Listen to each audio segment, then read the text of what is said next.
अज़्म इस्तेहकाम को गलत समझा जा रहा है। साबिका ऑपरेशन से मुवाजना न किया जाए। वज़ीर आज़म ऑफिस का ऑपरेशन अज़्म इस्तेहकाम पर बयान। कहा कि अज़्म इस्तेहकाम का मुवाजना ज़रबे अज़्म राह निजात से किया जा रहा है। गुज़िश्ता ऑपरेशन में रियासत के रिट को चैलेंज करने वालों को जहन्नम हासिल किया गया। उस वक्त मुल्क में ऐसे कोई नोगो एरियाज नहीं है। अज़्म इस्तेहकाम का मकसद नज़रसानी एक्शन प्लान के जारी नफाज में नई रूह और जज्बा पैदा करना है। किसी बड़े ऑपरेशन पर गौर नहीं किया जा रहा। ये जारी ऑपरेशन को आगे बढ़ाना है।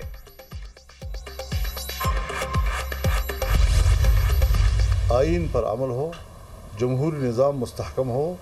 जमहूरियत अपना मुकदमा हार चुका है, पार्लियामेंट अपना मुकदमा हार चुका है और उनके खिलाफ बगावतें, उनके खिलाफ मुसल्लह तंजीमें वो अपना मौक़िफ़ तस्लीम करा रही हैं। आवाम का इस रियासत के साथ जो कमिटमेंट है उसका कोई ज़मानत नहीं है। ये आइन हमारे ज़मानत, कौमी जज्बे के साथ एक नई सोच के साथ हमें एक नई मंजिल मुतय्यन करनी होगी। जमीयत उलमा इस्लाम ने भी ऑपरेशन अज़्म इस्तेहकाम की मुखालफत कर दी। ऑपरेशन अज़्म इस्तेहकाम दर हकीकत ऑपरेशन अदम इस्तेहकाम साबित होगा। अज़्म इस्तेहकाम ऑपरेशन पाकिस्तान को मजीद कमज़ोर करेगा। माजी के ऑपरेशन के नताइज को सामने रखें। ऑपरेशन का फैसला कोई और करेगा और जिम्मेदारी सियासी जमातें उठाएंगी। स्टैब्लिशमेंट को हर शोबे में अपनी बालादस्ती को ख़त्म करना होगा। आइन हर इदारे के इख्तियारात का तयन करता है। इस वक्त मुल्क में रियासत के रेट ना होने के बराबर है। मुसल्लह तंजीमें खुलेआम घूम रही हैं। यहाँ तक किसने पूछा? कौन जिम्मेदार है? मुल्क को और कमज़ोर क्यों किया जा रहा है? खैबर पख्तूनख्वा में सूरज गरूब होने के बाद पुलिस थानों में छुप जाती है। आइन पर अमल नहीं होगा तो आवाम की रियासत से वफादारी की कोई जमानत नहीं देगा। जमहूरियत और पार्लियामेंट अपना मुकदमा हार चुके हैं। आइन पर अमल करके ही पाकिस्तान मजबूत हो सकता है। शहबाज शरीफ वज़ीर आज़म नहीं, सिर्फ कुर्सी पर बैठकर खुश हैं। मौलाना फजल रहमान की न्यूज़ कॉन्फ्रेंस।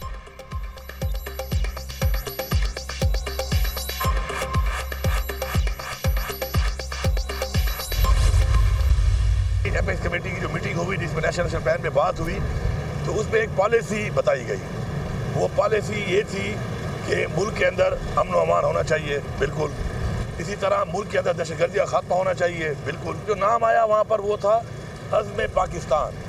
उसके साथ ऑपरेशन का लफ्ज़ न पहले था न बाद में था। जब तक ISPR की प्रॉपर स्टेटमेंट इस पर नहीं आती तो उस वक्त तो मैं ये बात करता ही नहीं हूँ यहाँ पर कि कोई ऑपरेशन है। प्लान सामने आएगा, उसके बाद ज़ाहिर बात है बातचीत होगी। बातचीत बगैर तो नहीं हो सकता है काम। ऑन बोर्ड करना वहाँ की आवाम को जरूरी है। दहशतगर्दी का मुकाबला आप आवाम के बगैर नहीं कर सकते। दहशतगर्दी का खात्मा बिल्कुल हम चाहते हैं। एपेक्स कमेटी में पॉलिसी बताई गई। किसी भी किस्म के ऑपरेशन का जिक्र नहीं था। अमन व अमान के हवाले से बात हुई। इनामात देने की बात की गई जिसको अज़्म इस्तेहकाम पाकिस्तान का नाम दिया गया। ISPR की पॉलिसी के बाद बात करूंगा ऑपरेशन होगा या नहीं। पाकिस्तान में अमन के लिए हर हद तक जाने के लिए तैयार हैं। बातचीत होनी चाहिए। अफगानिस्तान से बातचीत करनी है तो हम आगे बढ़ सकते हैं। हमारी हुकूमत में जनरल फैज़ 3 साल तक अफगानिस्तान से एंगेज रहे। बिलावल ने पूरी दुनिया का चक्कर लगाया, अफगानिस्तान नहीं गए। अब बातचीत ना करके मसला बढ़ता जा रहा है। हम बिजली बनाने वाला सूबा, लैंड लॉसेस की वजह से कुछ और है। हुकूमत से डील हुई, ये बयान से हट गए। मैंने बिजली बंद कर दी। वज़ीर आला KP अल यमीन गंडापुर की मीडिया से गुफ्तगू।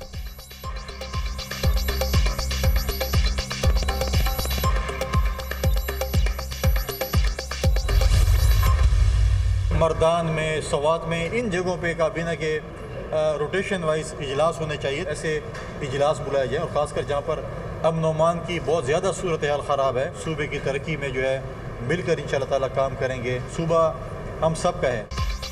वज़ीर आला ने सूबाई असम्बली को एतमाद में नहीं लिया, ऑपरेशन के लिए हार दी। अपोजिशन कह रही कि अज़्म इस्तेहकाम ऑपरेशन की हिमायत नहीं करेंगे। खैबर पख्तूनख्वा के अवाम ने दहशतगर्दी के खिलाफ बहुत जंग लड़ी। जहां दहशतगर्दी है वहां काबीना इजलास होने चाहिए। लोगों को एतमाद में लिया जाए। गवर्नर KP फैसल करीम कुंडी की न्यूज़ कॉन्फ्रेंस। ANP को भी ऑपरेशन अज़्म इस्तेहकाम पर तहफ़्फ़ुज़ात है। ऑपरेशन के फैसले पर तहफ़्फ़ुज़ात एक तरफा फैसला है, किसी को एतमाद में नहीं लिया गया। अब लोगों को मुज़ाकरात और ऑपरेशन दोनों चीज़ों पर यकीन नहीं है। एक मीटिंग में बैठकर ऑपरेशन की बात की जाती है, कभी मुज़ाकरात की। यहाँ 40,000 दहशतगर्द किसके कहने पर आए? दहशतगर्दों को रीऑर्गेनाइज किसने किया? ANP रहनुमा मियां इफ्तिखार।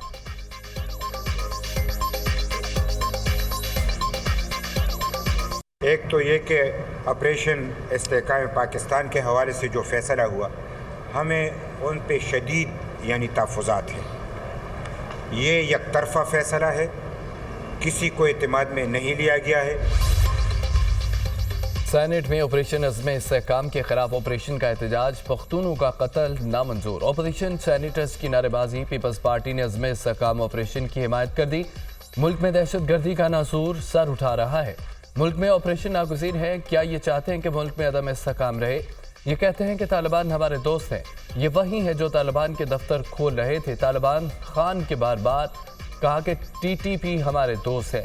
ये चाहते हैं कि वो दौर आए, मुल्क में नासूर मजीद फैले। श्री रहमान के सेनेट में अपोजिशन को जवाब।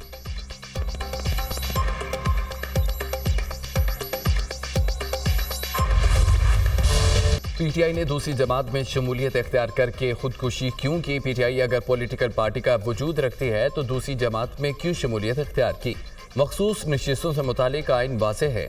आइन से हटकर कोई भी जज फैसला नहीं दे सकता। चीफ जस्टिस पाकिस्तान कादी फ़ायद ईसा की सुन्नी इत्तेहाद कौंसिल की मखसूस नशिस्तों के केस में रिमार्क्स कहा, हमने किसी सियासी जमात या हुकूमत के मफाद को नहीं, आइन को देखना है।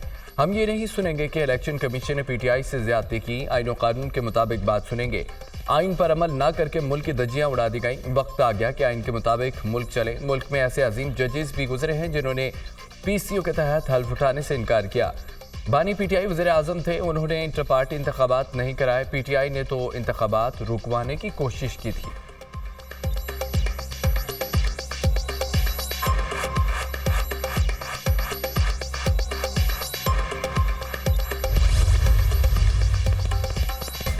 जो कुछ 2018 में हुआ वही अभी हुआ। इलेक्शन पर सवालात उठाए गए। जिन्होंने प्रेस कॉन्फ्रेंसेस नहीं की उन्हें उठा लिया गया। ये बातें सबके इल्म में है। क्या सुप्रीम कोर्ट इस पर अपनी आंखें बंद कर ले?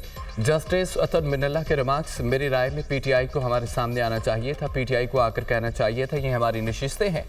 चैम्बर अपील दायर न करने से अहम तरीन मामला गैर मुअस्सर हो गया। जस्टिस मंसूर अली शाह के रिमार्क्स, जस्टिस जमाल मंदखेल ने कहा कि ज़ात उम्मीदवार इंतखाबात में हिस्सा लेने वाले किसी भी जमात में शामिल हो सकते हैं। ऐसी सियासी जमात जिसने इंतखाबात में हिस्सा ही नहीं लिया उसे मखसूस नशिस्तें कैसे दी जा सकती हैं? जस्टिस मुनीब अख्तर ने कहा है कि इलेक्शन कमीशन ने PTI उम्मीदवारों को सुप्रीम कोर्ट में फैसले के सबब आज़ाद उम्मीदवार करार दिया। ये तो बहुत खतरनाक तशरी है। जस्टिस अतर मिनल्ला ने कहा कि इलेक्शन कमीशन ने PTI उम्मीदवारों को आज़ाद डिक्लेयर किया। सुप्रीम कोर्ट के इंतखाबी निशान वाले फैसले की गलत तशरी की। एक अदालती फैसले की गलत तशरी का खमियाजा अवाम क्यों भुगते? सुन्नी इत्तेहाद के वकील फैसल सिद्दीकी। कमल शोजब के वकील सलमान अकरम राजा के दलाइल मुकम्मल, हम तीसरा दिन नहीं देंगे, दलाइल मुख्तसर रखिएगा। चीफ जस्टिस कादी फ़ायद ईसा की दीगर फ़रीक़ैन के वकला को हिदायत, आमिर रजा के कागजात नामजदगी साथ ले आए। सुप्रीम कोर्ट के इलेक्शन कमीशन वकील को हिदायत, केस की समाअत आज फिर होगी।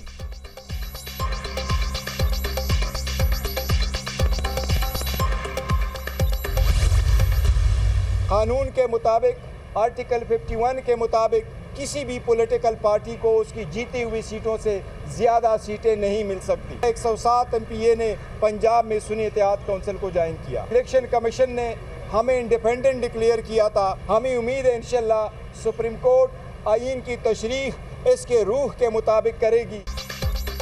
किसी भी सियासी जमात को इसकी जीती हुई सीटों से ज़्यादा मखसूस नशिस्तें नहीं दी जा सकती। 107 MPAs ने पंजाब में सुन्नी इत्तेहाद कौंसिल को ज्वाइन किया। इलेक्शन कमीशन ने हमें आज़ाद डिक्लेयर किया था। मखसूस नशिस्तें हमारा हक है। उम्मीद है सुप्रीम कोर्ट से इंसाफ मिलेगा। बानी PTI और दीगर रहनुमा न करदा गुनाहों की सदा काट रही हैं। हर वक्त इंसाफ न मिलना नाइंसाफ़ी है। Chairman PTI barrister Gohar Khan की अदालत के बाद मीडिया से गुफ्तगू, तहरीक इंसाफ से मखसूस नशिस्तें छीनी गई। इलेक्शन कमीशन ने गैर आइनी काम किया। अब देखते हैं कि ऊँट किस करवट बैठता है। पहले ऊँट ने हमारी सीटें खा ली थी। कमल शोजब की media talk.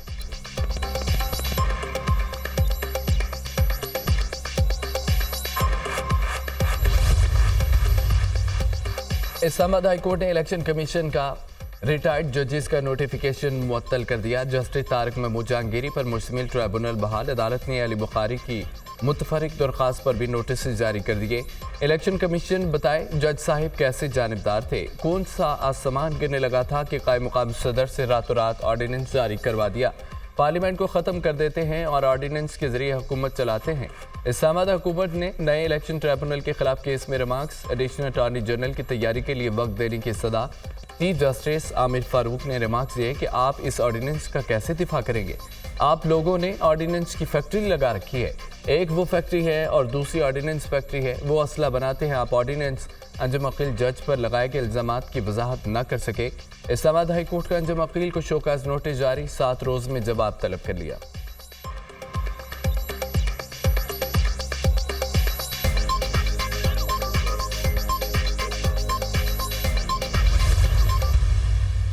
Fortunately, we were almost close to wiping out polio from the face of Pakistan. But then suddenly, unfortunately, things took a negative turn and it has again come back in certain parts of Pakistan. But that does not mean that we have failed in our efforts. Federal government, along with all the provincial governments, are completely resolved to beat this menace and beat it forever, and we shall spare no effort to control this menace. Polio के खात्मे के लिए कौमी task force का इजलास। Chairman Gates Foundation Bill Gates की भी खुसूसी शिरकत। बिल गेट्स की इंसानियत के लिए खिदमत लायक तहसीन है। अफसोस है कि मुल्क के मुख्तलिफ हिस्सों में पोलियो फिर से सर उठा रहा है। सरहदी नकलो हमल के बायस भी पोलियो वायरस पाकिस्तान आया। हमने इस मसले से मौसर अंदाज में निपटा। हमें मुल्क से पोलियो के खात्मे के लिए फौरी अमल करना होगा। अपने बच्चों की जिंदगियों को महफूज बनाने के लिए हमने मुल्क को पोलियो से पाक करना है।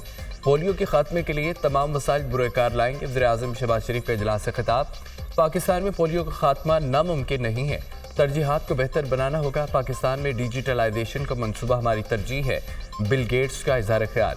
वज़ीर-ए-आज़म और बिल गेट्स के दरमियान मुलाकात। फ़रीक़ैन के इंसदाद पोलियो सेहत के निज़ाम को मजबूत बनाने के लिए मिलकर काम जारी रखने पर इत्तफाक। वज़ीर-ए-आज़म और बिल गेट्स का NCOC का दौरा, मुख्तलिफ हिस्सों का मुआयना किया। चेयरमैन NDMA की जामे ब्रीफिंग। बिल गेट्स की NCOC में जदीद तरीन सहूलियात की तारीफ।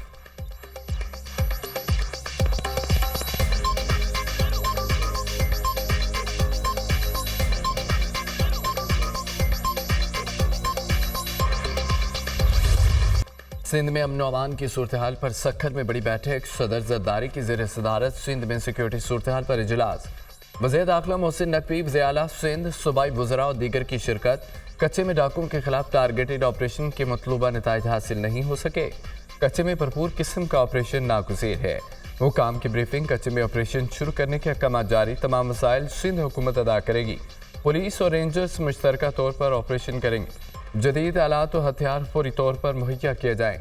सदर जरदारी की हिदायत। सिंध पुलिस की तनख्वाहों मौरात में फौरी इजाफे का हुक्म। कराची के सेफ सिटी मंसूबे को भी जल्द मुकम्मल करने का हुक्म। तमाम गिरफ्तार जराइम पेशा अफराद की GPR डिवाइसेस लगाने का फैसला।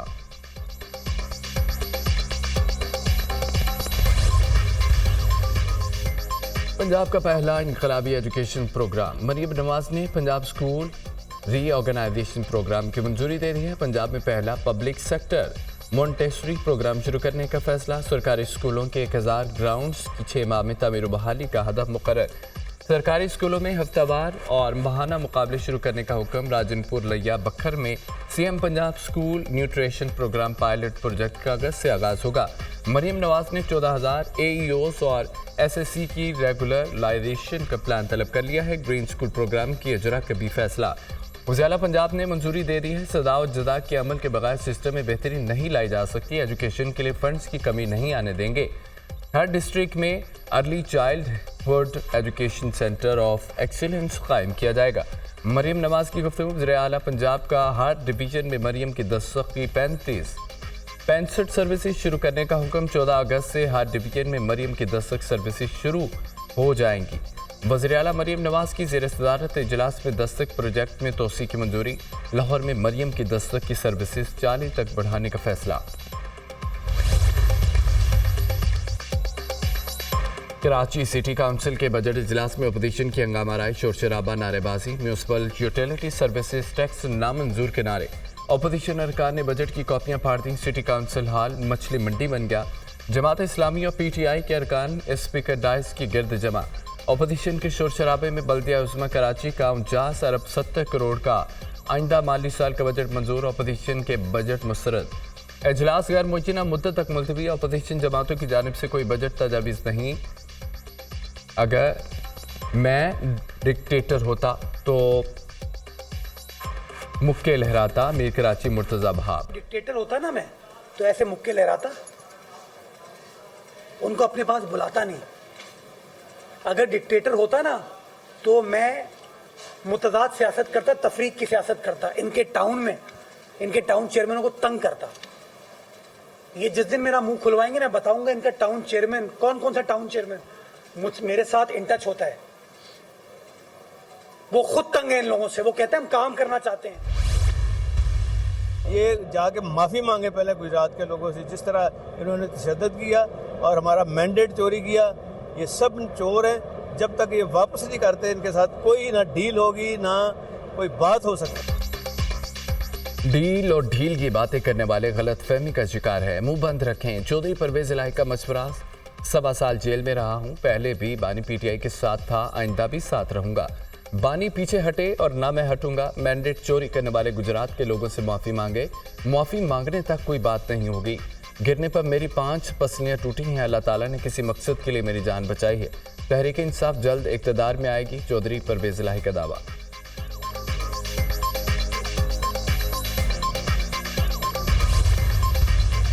लगता है कि ज़ुबैर साहब ने जो ये बात की है मियां नवाज शरीफ साहब के हवाले से और जनरल बाजवा के हवाले से, इससे बड़ा झूठ, ही जस्ट लाइड थ्रू हिज टीथ। इस तरह की मूवमेंट अभी हो सकती है कि इस तरह मख्फी रहे और पोशीदा रहे। कब ये मुलाकात हुई, कहाँ ये मुलाकात हुई, कैसे ये मुलाकात हुई, किस वक्त जनरल बाजवा यहाँ से गए, तो शायद ऐसी बात कर गए हैं जिस पर उनको काफ़ी उलझन भी आ सकती है। मैं समझता हूँ कि दोनों फ्रीकैन दे रिजर्व द राइट टू, इस पर उनके खिलाफ उनको लीगल एक्शन इनिशिएट करने का हक हासिल होगा। स्पीकर पंजाब असम्बली मलिक अहमद खान ने साबिक लीगी रहनुमा मोहम्मद जुबैर के इल्जामात मुस्तरद कर दिए। कहा कि जनरल बाजवा की नवाज शरीफ से मुलाकात तो दूर की बात है, कभी फ़ोन पर बात तक नहीं हुई। मोहम्मद जुबैर ये तो बताएं कि कब मुलाकात हुई, कहाँ हुई। फ़रीक़ैन को मोहम्मद जुबैर के इल्जामात पर कानूनी चाराजोई का हक है। पीटीआई वालों ने कहा कि मोहम्मद जुबैर के बयानात पर जुडिशल कमीशन बनाना चाहिए।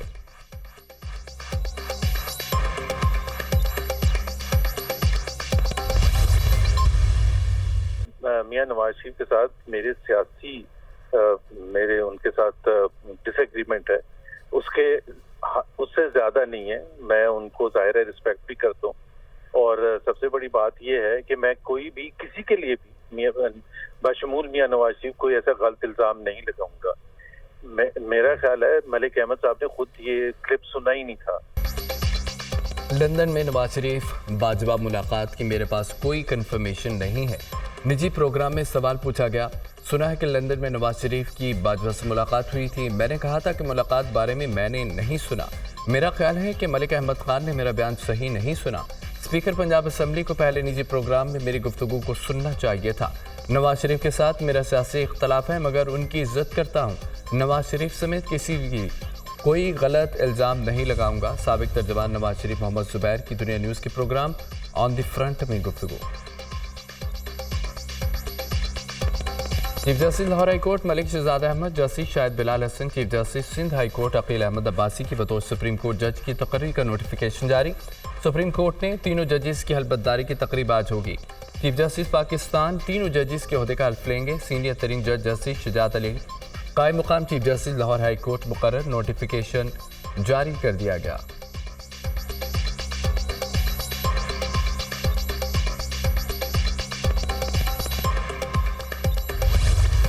मुल्क भर में गर्मी जोरों पर, हब्स ने शहरियों का बुरा हाल कर दिया।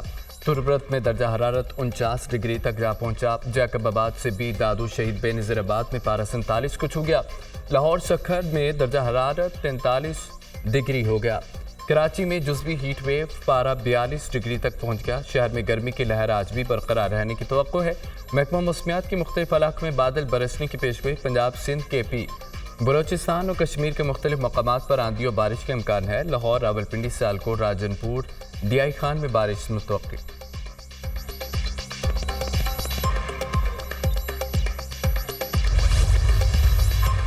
गिलगित बल्तिस्तान असम्बली का बजट इजलास, अपोजिशन जमातों का शदीद एहतजाज और हंगामा रही। अपोजिशन जमातों ने बजट की कॉपियां फाड़ दी। कौम परस्त रहनुमा नवाज खान नाजी की बांसुरी बजाकर इजलास में खलल डालने की कोशिश। ऐवान में 1 खरब 40 अरब से जायद का बजट पेश। गैर तरक्याती अखराजात के लिए 86, तरक्याती अखराजात के लिए 35 अरब 50 करोड़ रुपये मुख्तस। ग्रेड 1 से 16 तक के मुलाजमीन की तनख्वाहों में 25% इजाफे की तजवीज़। ग्रेड 17 से ऊपर वाले मुलाजमीन की तनख्वाहों में 20% इजाफा। डोमेस्टिक क्रिकेट निज़ाम को मजबूत बनाने का फैसला। चेयरमैन PCB की ज़ेर सदारत इजलास क्वालिटी डोमेस्टिक क्रिकेट को फ़रोग़ देने के प्लान की उसूली मंजूरी। डोमेस्टिक कॉन्ट्रैक्ट पर भी नज़रसानी का फैसला। खिलाड़ियों को कौमी टीम में शमूलियत के लिए डोमेस्टिक क्रिकेट खेलना होगी। परफॉर्मेंस और फिटनेस पर ही खिलाड़ियों का इंतखाब किया जाएगा। मेरिट, कारकर्दगी, फिटनेस पर कोई समझौता नहीं होगा। नए टैलेंट को सामने लाने के लिए हंगामी बुनियादों पर काम करना होगा। मोहसिन नकवी।